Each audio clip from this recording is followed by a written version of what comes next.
ఒక 4-5 days back నేను story వినడం జరిగింది. త్రిపుర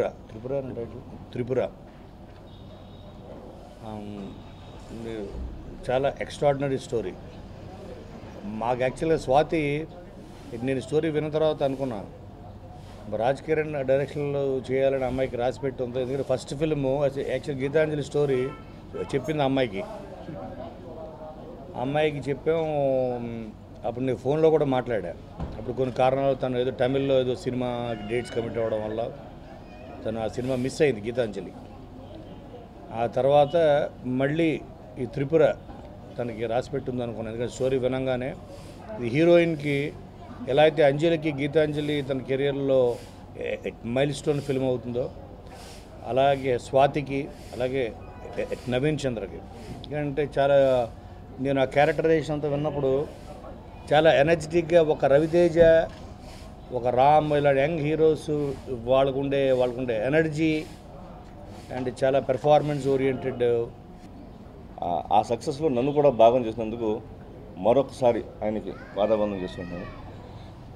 తర్వాత నన్ను ఇంట్రొడ్యూస్ చేసిన ఎంవి సత్యనారాయణ గారు మా ప్రొడ్యూసరు, ఆయన కూడా నా నమస్కారం. అలాగే మళ్ళీ ఈ నెక్స్ట్ ప్రాజెక్టు త్రిపుర కోన గారు కథ విన్నారు. ఆయన ఓకే అసలు ఏమంటారని నాకు చాలా టెన్షను. అలాంటి టైంలో ఆయన సూపర్గా ఉందని చెప్పారు.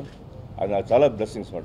త్రిపుర బాగుంది టైటిల్ అనిపించింది. తర్వాత కథ అయిన రాజ్ కిరణ్ దగ్గర చాలా ఎగ్జైట్ అయ్యాను. రేపు భలే ఉంది అంటే అన్న స్క్రీన్ ప్లే సైడ్ వర్క్ చేయాలి అన్నారు.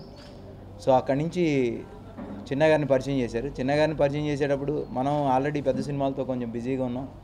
చిన్న సినిమా ఇప్పుడు ఏంటి కొంచెం బిజీగా ఉన్నాను కదా, నేను టైం స్పెండ్ చేయలేమా అంటే నువ్వు ఒకసారి ప్రొడ్యూసర్తో మాట్లాడన్నా నువ్వు నాకన్నా ఎక్కువ క్లోజ్ అవుతావు అన్నాడు. నిజంగా చెప్తున్నాను, చిన్న వ్యక్తిత్వం. నేను ఇప్పుడు 100 సార్లు కోన గారికి చెప్పాను ఈ ప్రాజెక్ట్లో మీరు ఉండాలండి, ఎందుకంటే చిన్న చాలా మంచోడు, ఇదే డబ్బా నేను చెప్పింది. ఇది డబ్బా కాదు, ఇది వాస్తవం. ఫస్ట్ ఈ సినిమా హిట్ అవుతుందనే దానికి నిదర్శనం ఏంటంటే కోనా గారు వచ్చి మమ్మల్ని బ్లెస్ చేయటమండి. కోనా సార్ గురించి మేము చాలా రోజులుగా అంటే కోనా సార్ని ఎలా ఈ కథనిపించాలి, సార్ ఓకే చేయాలి, కోనా గారు అన్న తర్వాత మనం వెళ్దాము అనేది డైరెక్టర్ రాజ్ కిరణ్ గారు ఫస్ట్ డేనే చెప్పారు నాకు. మనం సార్ కథ అంతా అయిన తర్వాత ఒకసారి కోనా సార్ని కలుద్దాం, కోనా గారితో చెప్పి దాన్ని బట్టి అడ్వైస్ తీసుకుని కోనా గారు కూడా ఉంటారండి, మీకేమి ఇది లేదని చెప్పి. సో అనుకున్న విధంగానే కోనా సార్ మమ్మల్ని ఈ స్థాయికి తీసుకొచ్చి నిలబెట్టినందుకు మేము చాలా హ్యాపీ ఫీల్ అవుతున్నాం సార్. ఫస్ట్ మీకు నా మనస్ఫూర్తిగా హృదయపూర్వక వందనాలు సార్. ఎస్పెషలీ మా చిన్నన్న చాలా మంచి పర్సన్. ఎప్పుడు అంటే ఈ సినిమా సైన్ చేసే ముందు నుంచి నాకు పరిచయం, ఎప్పుడు నా వెల్ విషర్ అండ్ ఎప్పుడు చూసి నాకు మంచి స్మైల్ ఉంటుంది ఆయన ఫేస్లో. సో అలాగే ఆ స్మైల్తో కంటిన్యూ అవుతూ ఈ సినిమా అందరూ ఇష్టపడి కష్టపడుతూ and will give a very good film. And thank you for Raj Kiran sir. చాలా మంచి స్క్రిప్ట్ అండ్ మంచి స్క్రిప్ట్లో చాలా మంచి రోల్ నన్ను ఎంచుకోవడానికి like I'm really thankful to him and all the best to the team. And మీ ఆశీర్వాదం ఉండాలి అండ్ దేవుడు ఆశీర్వాదం ఉంటే చాలు. Thank you.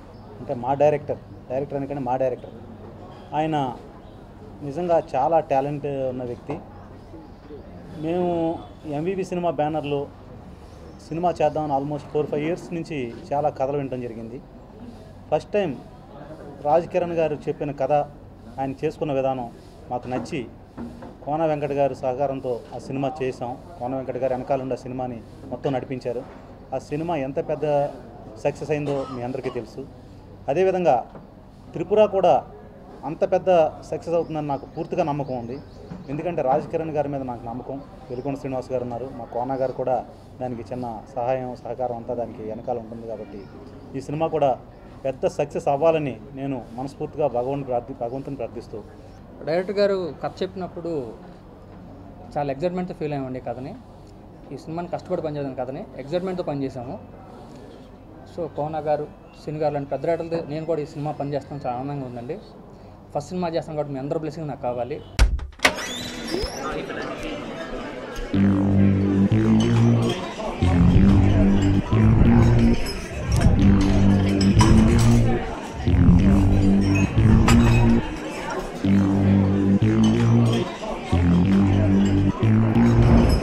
Yo, this is Bunny. Hey, this is DSP. Together once again for Sun